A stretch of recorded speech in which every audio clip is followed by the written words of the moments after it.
think one of the things that I see a lot in my community and in the different communities that I've worked in is people just passing the buck. Oh, it's not my problem, so I'm going to send them to the counselor. And then the counselor's like, oh, it's not my problem, I'm going to call mom and tell them they need to get a therapist.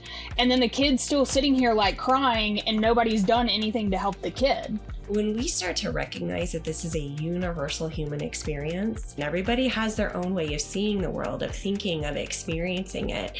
And when we can all at some point come to an agreement that we are all humans living this experience together, I think we'll make a lot more progress that way. What we can do to help: give training in culturally responsive approaches. We culturally, depending, we respond differently, we react differently, and or our bias for how we view specific races or cultures or everything, and then taking a step back and then just coming in and learning. And there's no way we can be completely competent in everything, but saying, okay, let me learn more about this. Before we dive into today's discussion, let's welcome back our incredible guests. First, we have Brooke Patterson, a licensed special educator and counselor who's been a voice for inclusive practices in student mental health throughout the season. Welcome back, Brooke. Thank you so much for having me. I'm looking forward to chatting with everybody today. We're also thrilled to have Dr. Kristen Williamson joining us again. Dr. Kristen is a licensed professional counselor, neurodiversity advocate, and the ultimate cheerleader for late diagnosed neurodivergent adults. Welcome back, Dr. Kristen. Hi, thank you so much for having me again. And we're excited to welcome a last-minute addition to our roundtable, Kesley Rogers, a licensed professional counselor and the founder of Denny Counseling in Tennessee, with over 6 years of experience in the mental health field. Kesley has a passion for helping individuals, especially those struggling with behavioral issues and trauma. She understands the importance of early intervention for children and adolescents and the critical role counseling plays in healing after trauma. Welcome, Kesley. Thank you. Hey, and thank you guys all for being here today. Hold on, Daren. Before we transition, I must remind you, I'm on a mission to destigmatize the human experience. It's definitely liberating to not feel some type of way for your most human things. So why don't we go around and have everyone talk about one human thing that happened to them this week that you wouldn't mind sharing with us and the listeners. I'll start so that you have an example. So earlier this week, I was walking and I was on sort of platform type shoes, sandals, and my foot just kind of caught a rock or something and I fell.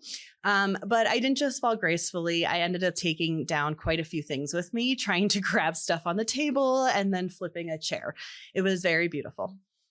Would anybody else like to share their most human experience that they had possibly recently?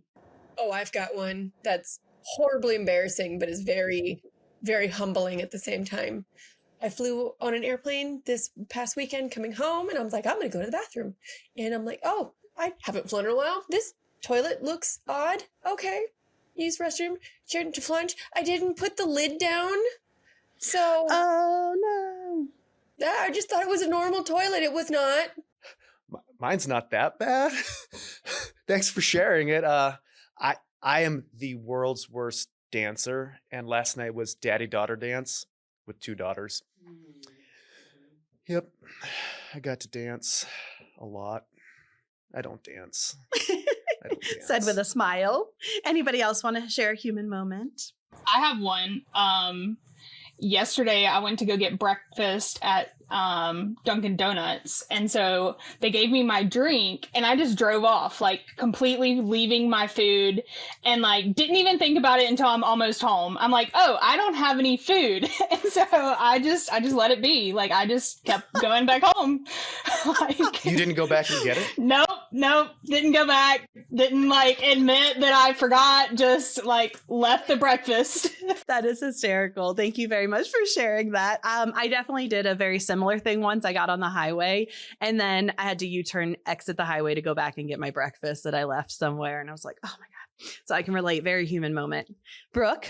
I was trying to think as you all were sharing. I have one that's a little bit more benign, but I was driving down the road and traffic just kept slowing and slowing. And as I got closer, cars were weaving around and there was just a big, huge metal snow shovel in the middle of the road. And so I just like put my car in park, got out, picked up the snow shovel, put it in the back of my car. And lo and behold, when somebody actually takes action, things improved and traffic kept going. So that's my good deed of the day, I suppose. And you got but it was very human. It was in the middle of a very busy road. I love that you were a good human in that story. Way to be a really good human, because that sounds really dangerous. It was, yeah, well, I took one for the team on that one. All right, so let's dive in. Let's start by reflecting on the key lessons and successes from this podcasting season. We have covered a lot from the role of educators, counselors, school counselors, the importance of community support. Erin, kick us off with a few highlights. So I think my biggest takeaway from this whole season really is how much of a collaborative effort is really imperative for our kids, right? We need our educators. We need our home support network, mom, dad, aunt, uncle, grandma, grandpa, brother, sister. I don't care. We need counselors. We need community organization groups. We need all of these people that are in our kids' lives to really play catch up, get on the same page with language, verbiage, tactics, different techniques that we're using, and really bubble wrap our kids with these kinds of skills and tools. Would you agree that that's what you're seeing too, and your biggest takeaway? And the earlier we intervene, the better. Oh yeah, for sure. I mean, honestly, for my own personal experience, like I've been doing this my whole life and my whole career, these kinds of things. So I know the impact it can create on kids when we intervene early, because I've been raising two of my own little humans. Yeah, absolutely. And I think just like hearing all of the different success stories and strategies and techniques has been really helpful in this season. So while these are really, really important points, and obviously supporting student mental health requires this team effort, and we've had so many different examples throughout this season. And while we've made some progress, there's still a lot of significant challenges to address. Let's talk about some of those systemic issues that continue to impact kids' mental health. Yeah, for sure. I mean, I think it's important. I think it's fair to say that like lack of funding and resources is definitely impacting our kids, right? I think schools have seen a need for more of these types of resources, and they're allocating more funding for in-school services and things like that. But I think the needs and the demands that our kids are seeing in schools is also increasing. So I'm not sure if we're totally keeping up with that. I think teacher workload and burnout is also that's what I was gonna really say. impacting. Mm-hmm. Yeah. I think that, the last 5 years in our educational system have been really taxing for a lot of our teachers, not just physically, but also mental health wise. And I think that one of my biggest things I have heard as somebody who's very involved in my community and then also with my husband's work is really the lack of access to quality external mental health services. It feels like your good people seem to be booked out for months, really long time, things like that. And it's hard to find some good new people that are taking on new clients in the private practice. In the pediatric realm. Yeah. Like there's a lot of adult therapists, but not nearly as many work with the kids. That's actually how Undo got started. I don't know if you all are aware of that, but my husband, as a police officer, he was like, there's not enough resources for our kids. Like I can tell these people that I'm encountering, these citizens, hey, your kid is in need of help, take them to a therapist. And whether or not they do or don't is one thing. But B, like a lot of times these people are like, okay, well, last time you were here, I called 6 different people and I haven't heard back from anybody, or they're not taking new people and they're just all booked. I know even like the mental health facility I checked myself into, last time I checked, they had a 5-month waiting list. When people are in crisis, you can't just wait for 5 months. All right, so let's go ahead and let's just talk through each one of those line by line, right? So funding and resources in schools.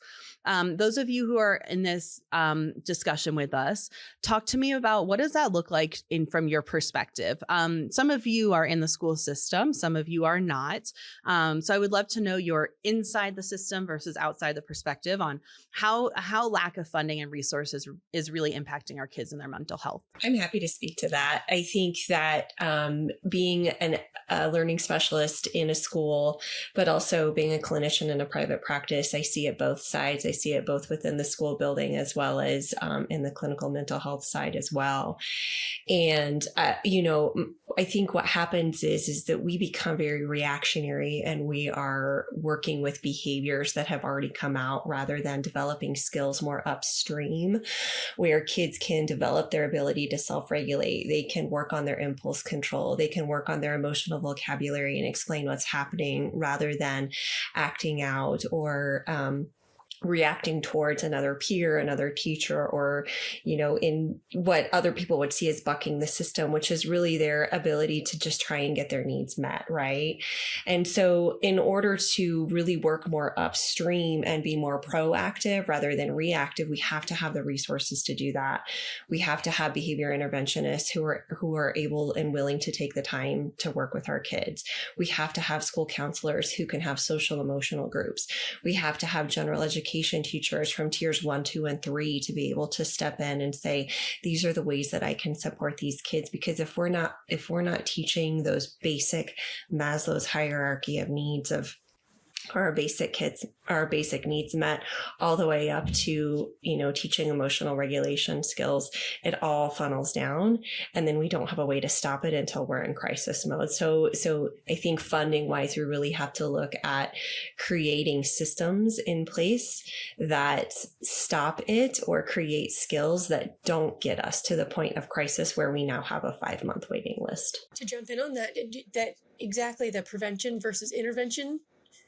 And one thing we had talked about in one of our previous episodes is teachers don't have necessarily all of the training and awareness of what that looks like to come in with preventative actions. If they see someone is starting to struggle and melt down, that they have these key indicators of this is what we can do, this is how we can step back and redirect or calm down the sensory and just hit it in that moment. Taking a proactive versus reactive approach always. Yeah. And, Brooke, just to kind of go off of what you were saying too, back in the day when I was sort of starting to get Undo up and going, I brought this idea to my kid's principal, and my kid's principal was like, no, we don't need a new program because we can absolutely do exactly this with what we currently have staffed. And I was like, really? You have 2 social workers and a school counselor.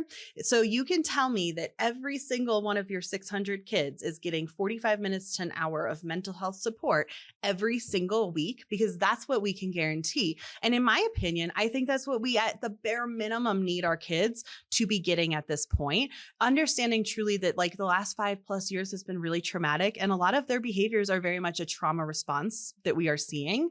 And for me, I was the kind of kid, my dad's an alcoholic, and I had a lot of challenges and trauma in my childhood, but I was, like we were saying in our other episode, Kristen, like I was, I would have just been the complacent girl who just kind of did my thing and was doing my work. And I never would have had like the behavioral things to get me to a counselor's office to like get those kinds of supports.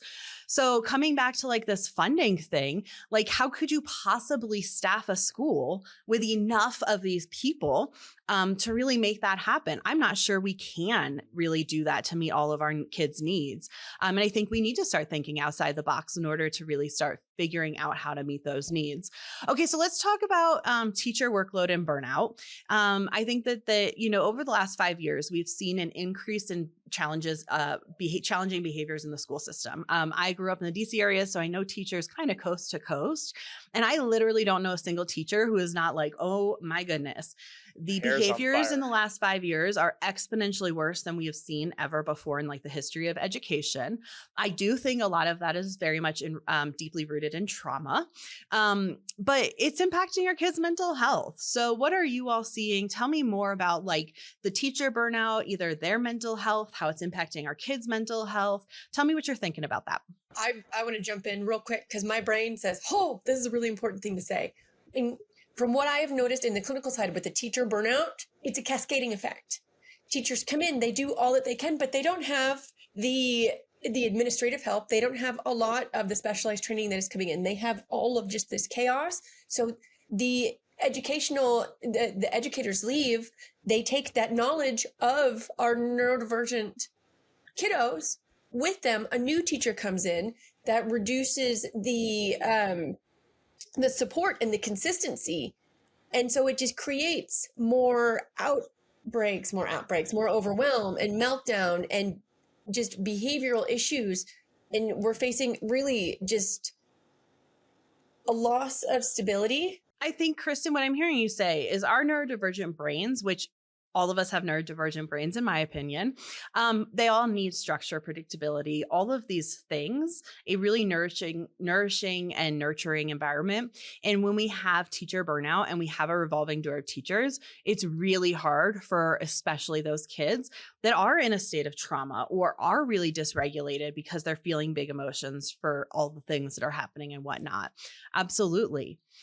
Anybody else have anything they want to add in that idea of teacher burnout? I can definitely jump in on that because I see both sides. And one thing that's so important is for teachers to be able to have the resources for themselves, which is why Undo is so important, is that we have to do this from a community standpoint. It takes a village, right? Because teachers are responsible for creating the stability, for creating the safety.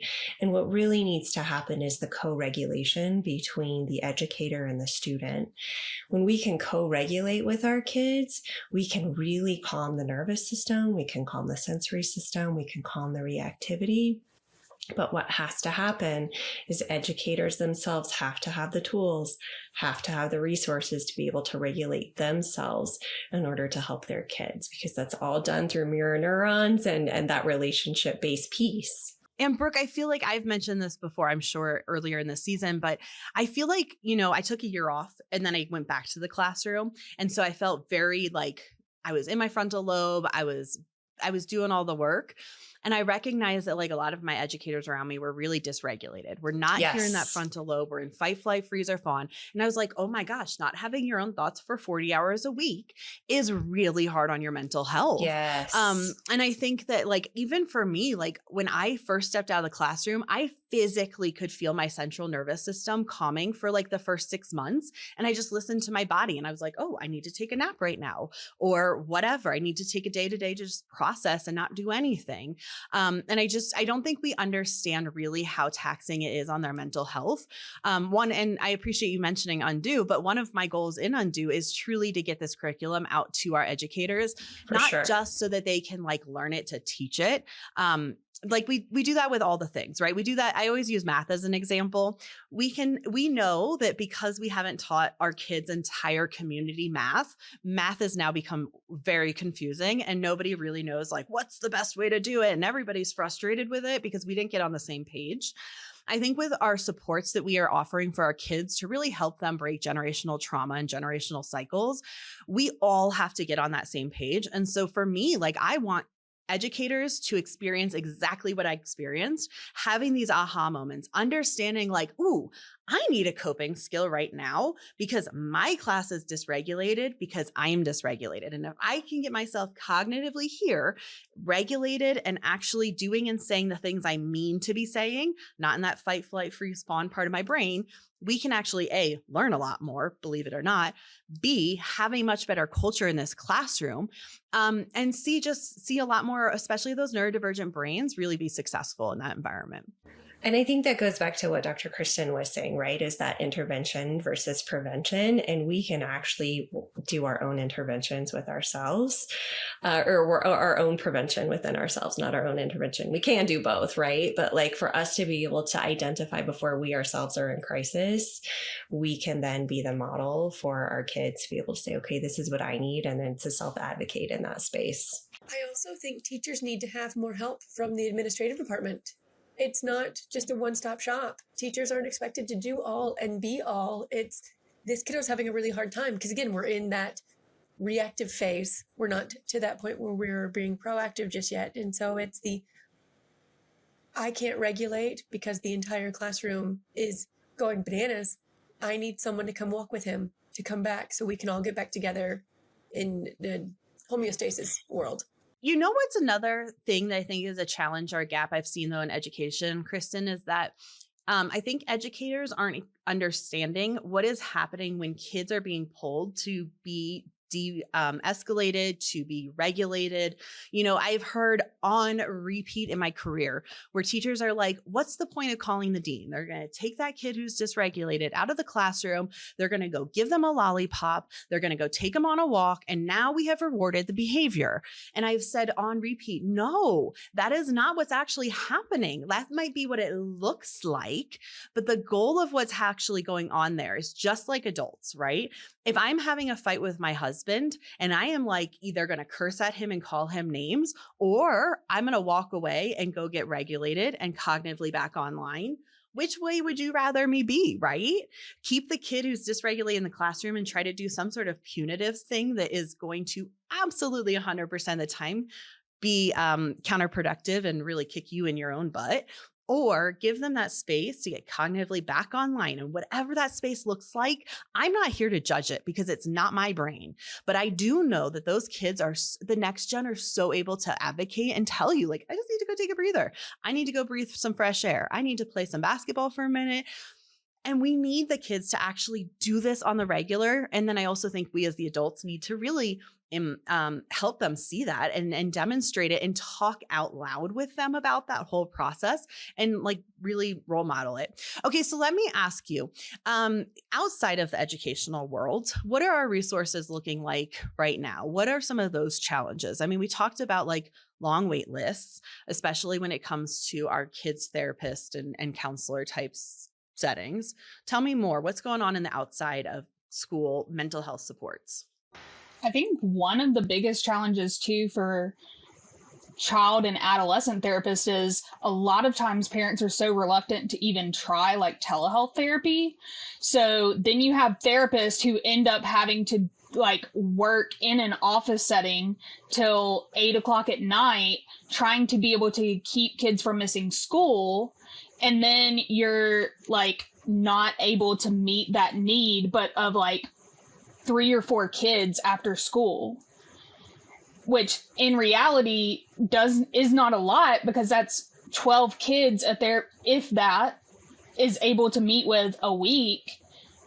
And now like also the therapist is having to work so late into the night. The kids are having to stay up so late. Like there are so many worries there. And it's also like difficult for the like insurance will not cover for the most part for therapists to go into the school system and work. It has to be like an office setting or a telehealth setting. So it's really difficult to get like kids to therapy without them missing school. Yeah. I mean, as a parent of a 13-year-old who we are currently in the therapy looking process right now, he used to do telehealth with his one therapist, but they were too far away for us to actually go in person. And as a boy, I felt like he just didn't, like the therapist was like, he's not talking. Like, we're just kind of like sitting here twiddling thumbs. Like, and my son, I have said on repeat to him, like, what will help you? What will help you? And he said on repeat, if I just had somebody in person, I think I would absolutely be able to like have more conversations. So it's sort of like this fine line and this balance. I think the other thing too, is that like, I have heard through like therapist friends and stuff like that like agoraphobia and the fear of like leaving your house post pandemic has really become an increase, especially for our teens and younger young adults and stuff like that. And so finding like therapists even that will go to your home or whatnot to give you that extra layer of support is extra challenging as well. One thing I want to also bring in with, we were talking earlier about there are less child and adolescent therapists. What I have seen on my side is that when parents bring kids in for therapy, oftentimes it's a family issue. It's not necessarily a child issue, but a lot of the parents say, you need to fix my kid. And if you don't, like, there's not a problem with me. And so it's just a perpetual cycle. And Kristen, it goes back to the conversation before where it truly takes a village. I am an example of that. I have been in therapy since I was 13, I think. My parents still refuse to go. We went to like family therapy one time with both my parents, and then my mom and I went to therapy for like maybe 3 or 4 sessions. But outside of that, it is something that they are so shut off from. And it's been that messaging for me that my entire life of like, oh, I need to be fixed. It's not actually something that like we all should actually, in my personal opinion, go to therapists because we all have brains. I think what Daren pointed out of it's not a you problem, it's an us problem. And sometimes it's not even a problem. Sometimes it's a way we interact. Sometimes it's a skill deficit. Sometimes it's a lagging skill. Sometimes it's a relational issue. And so in my practice, I always require at least every 6 to 8 sessions that I am also meeting with the parents, and sometimes more, because really, really utilizing the systems and the caregivers network is so important, because kind of what Kesley was going back to, we have a limited number of space for session time, period. I mean, time is finite. So when we can diversify our skills and help caregivers, again, that creates the trickle down of more skill bases, more ability to interact in a way that's healthy. And I think, yes, going back to, this is not a kid that's broken. It's a system that's broken. It's a society that's broken. I'm going to just go off of that and take it one step further. So I happen to know Brooke in real life, and I know that she has lots of dogs. So I always say that, like, as an educator, I won't tell your neighbors, I promise. But I always tell people that as an educator, like, sometimes being an educator felt a little bit like a dog trainer, because what they tell you is, like, you shouldn't be too wordy, but be very direct and precise, right? So instead of being like, I need you to sit down, like, you just sit, right? And so I always equate that very much like when you have lots of kids in a room, you just kind of come across like a dog trainer. And so going back to your, what you're talking about, like the whole village and everybody else, it's the same thing. Like when I did dog training with my daughter, it was not that I was training my dog as much as I was training my daughter, who is going to then be that person in charge of, right? And so we do need our parents to really be able to kind of, continue this work into their environments. And I think one of the things most educators will tell you is that it's very frustrating, because you put 8 hours a day of work into a kid, but they go home to their homes, and I can't control that. And that will 1,000% have more influence than anything I can do for 8 hours a day for 1 year with that kid. So we continue to perpetuate these cycles because we're not building that village to bubble wrap those kiddos, right? So let me ask you, what could we do to kind of improve our mental health supports for our kids? What are some ideas, or, whether it's in school, out of school, what are some things that you think we should be implementing? Policy changes, program implementation.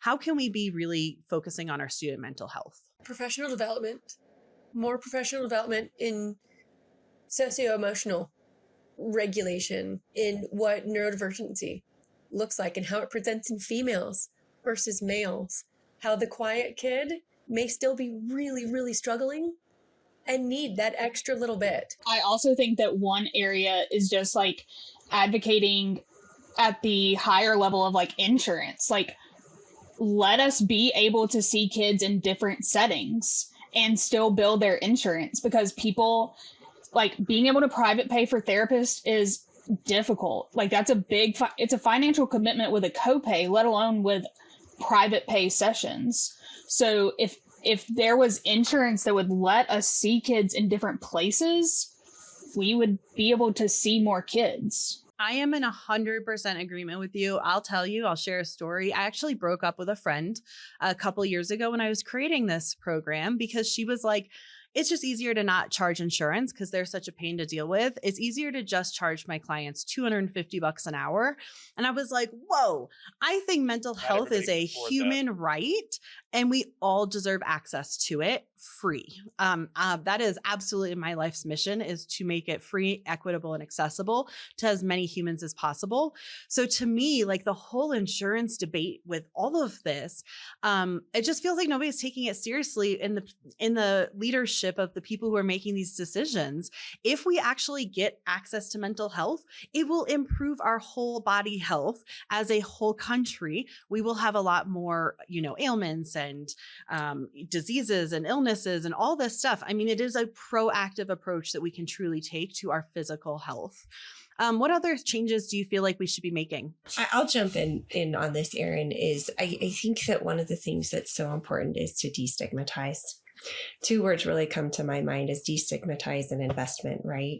Because if we continue to vilify people with mental health conditions, if we continue to choose to be ignorant about the scientific evidence of what's actually happening neurologically for kids who are dysregulated, for adults who are dysregulated. We know all of the brain science about the polyvagal system and the frontal lobe and trauma reactions and those kinds of things. And when we start to recognize that this is a universal human experience, not just for kids who are, quote, bad, or not just for kids who are neurodivergent. And I'm on the same page with you, Erin, that I think everybody is neurodivergent. Everybody has their own way of seeing the world, of thinking, of experiencing it.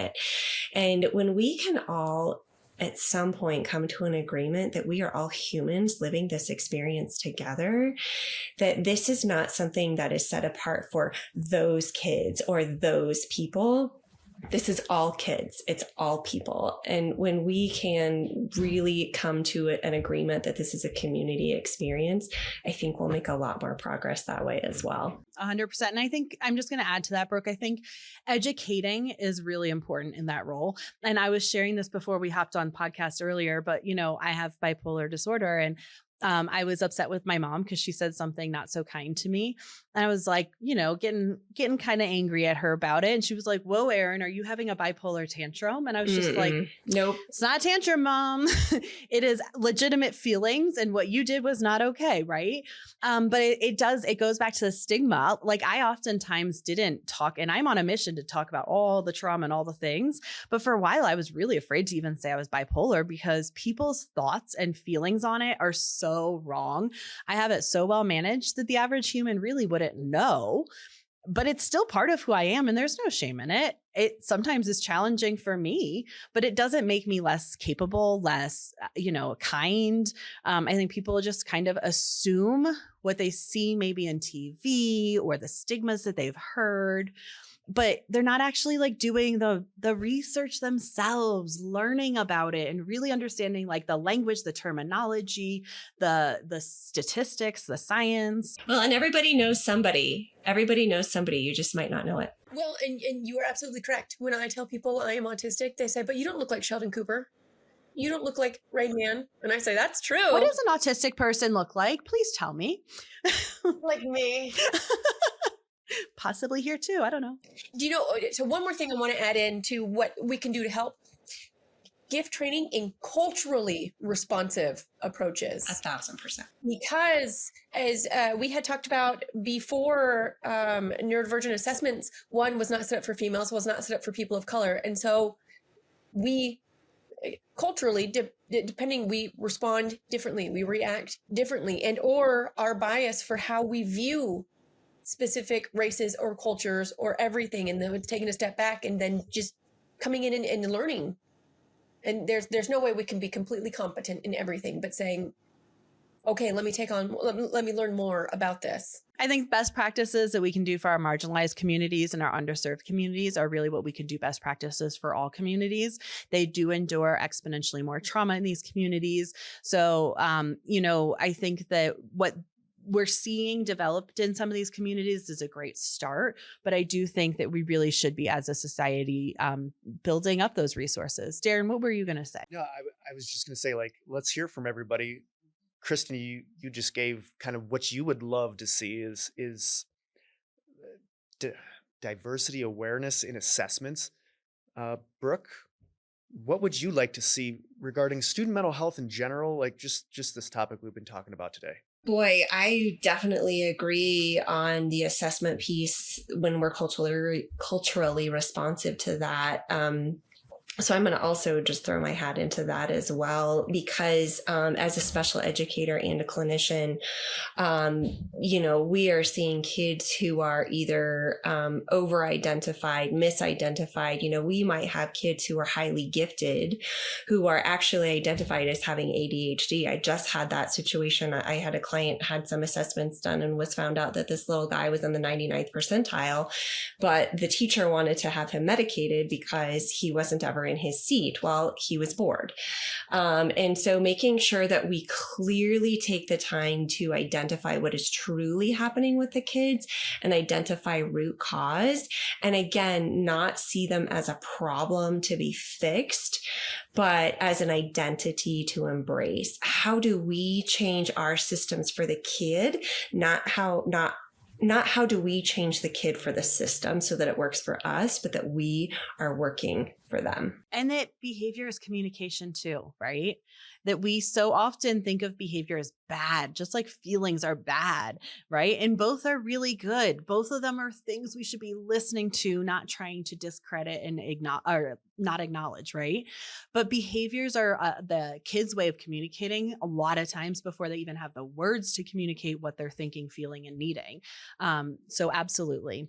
I was going to ask Kesley kind of the same question. Like, what would you, in a perfect world, what would you love to see regarding student mental health in general and support? I think one of the things that I see a lot in my community and in the different communities that I've worked in is people just passing the buck. Like people just like, oh, it's not my problem. Like the teacher's like, oh, it's not my problem, so I'm going to send him to the counselor. And then the counselor's like, oh, it's not my problem. I'm going to call mom and tell them they need to get a therapist. And then the kid's still sitting here like crying and nobody's done anything to help the kid. And everybody just keeps passing it along. So I think more of that professional development training across the board instead of just on one level so that everybody can at least do some form of like de-escalation, and also like where can we stop like passing things along, because there is a point to where it's like not in your scope, yes, but also like we got to do something. Not my problem. Kesley, I see that so much. And I think what ends up happening is our kids internalize themselves as the problem. The kid is the problem, right? Yeah, they feel like the problem then because they're like, oh, I'm causing all of this chaos. Especially your kids who normally don't have the behavioral issues, and the kids who really like put all of that pressure on themselves. They're like, oh gosh, like now my mom's stressed because she can't find me a therapist. My mental health counselor at school is stressed because I'm upset all the time. Like, I'm the problem. It's those microaggressions that build up. I also think, just to continue that, I think we should be listening to our kids a lot more. I think that kids these days are a lot more in tune, aware. They get micro bits of information at a high rate. So they're like very empathetic. They're very human centric. They're very empathetic and just aware. And I think one of my missions in this work is really like making sure our kids get a microphone to be heard. Like they know what they need. They can advocate a lot of times for themselves. I just think sometimes the adults in the world are like, you're resilient, you're okay, pull yourself up by the bootstraps. Yeah, whatever. Like they always say like, we impose our own childhoods onto them and our own beliefs onto them and our own whatever. But I think we just need to be listening to the kids more to really support them. So thank you so much, y'all. So if listeners and viewers want to connect with you and learn more about like your work or anything like that, let's go ahead and maybe go around one at a time. Kristen, if you want to go ahead and share some of your ways in which we can connect with you. Oh, we talked about this last time, and I'm going to call myself out again. I've had to practice this in my head. And this was one of her be human moments. I was like, I'm so appreciative that, look, you're just like calling yourself out. That's a human moment, right? I love it. All right, keep going. Sorry.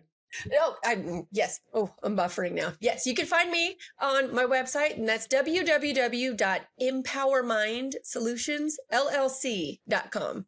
And Brooke, do you want to go ahead and share how we can get in touch with you? Yeah, sure. It can be found at inclusivemindscounseling.org or on Facebook or Insta at Inclusive Minds Counseling. Wonderful. Thank you. And Kesley, how can we reach out to you? So my website is denny-counseling.com. And then my Instagram is also the same, Denny Counseling. Wonderful. And just for those listening, it's DENNEY. Thank you so much. I guess to everybody else who's listening, don't forget to subscribe to our channel, turn on post notifications so you don't miss any episodes. And if you're listening on your favorite podcast directory, leave us a 5-star review and share the episode with someone who might be helpful. Get the word out there. It's the main way to help us grow. We appreciate you for being here, and thanks so much. Take care.